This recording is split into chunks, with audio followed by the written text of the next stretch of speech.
Today, we're going to unpack a huge social shift that's happening right now. And we're going to do it by looking at the story hidden inside a single, really complex Korean word.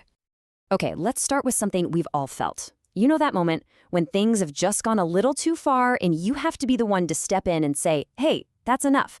Do it in moderation. It's a feeling we all get.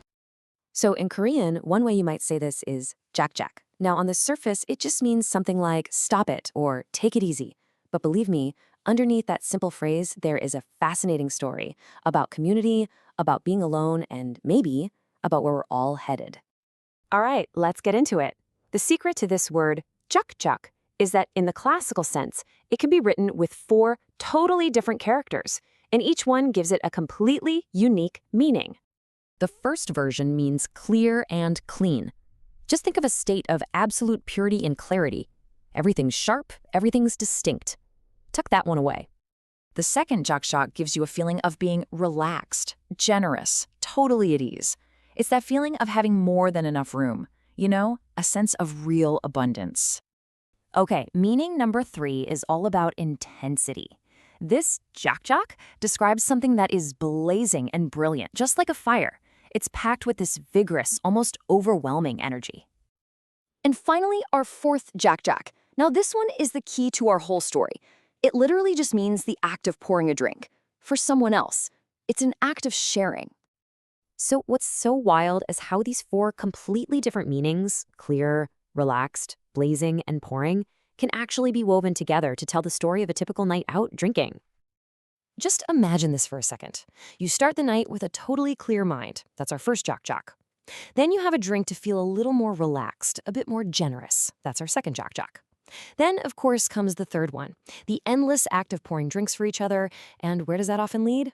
Right to the fourth jakjak, that blazing intensity that feels like it's consuming your very self, just like a fire. This whole progression leads to a state that's known in Korean as juailche, and it describes that point where you can't even tell anymore if the person is drinking the alcohol or if the alcohol is drinking the person. They've just become one and the same. Now, this personal journey inside a glass, it's also the perfect metaphor for a massive shift in society that's taken place over the last 100 years or so. If you go back a century, a really famous Korean novel actually called the culture a society that recommends drinking. See, it was a social thing, a way for people to get together and collectively deal with hardship. It was something you did with other people. And this just lays out the change so clearly. Back then, drinking was a shared escape. Sure, there was pressure to join in, but, and this is the most important part, you had friends and elders around who were there to tell you when you'd had enough. They were there to say, Jack, Jack. But now, it's so often an individual choice, a private act. And in that privacy, there's just a profound silence. This whole shift in drinking culture, it's not really about the alcohol, is it? It's a symptom of something way bigger, the rise of a society where everyone is pretty much expected to fend for themselves. There is a perfect idiom for this in Korean, 각자 도생. What it means is that each and every person is responsible for their own path, for their own survival, for their own way to live. It's like the ultimate expression of modern individualism. But this brings up a really chilling question. What happens when this idea of everyone for themselves is taken to its logical and maybe much darker conclusion?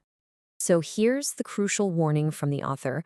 With a change to just one character, from seng, meaning life, to sa, meaning death, the entire idiom gets twisted.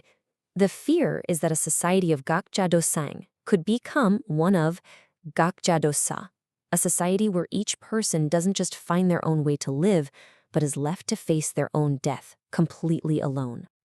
And that brings us right back to where we started, back to that simple little word, jakjak, and what it really means for all of us when there's nobody left to say it. In this new world of everyone for themselves, the social fabric that used to surround us is getting thinner and thinner. The friends, the elders, the community that would have stepped in with a word of caution, they're fading from our daily lives, and they're being replaced by an isolating silence. And so that leaves us with this final, really provocative thought. In a world where we are more and more on our own, with no one there to tell us to moderate, to pull back, to just stop, who is ultimately responsible for drawing the line? And what happens when we can't?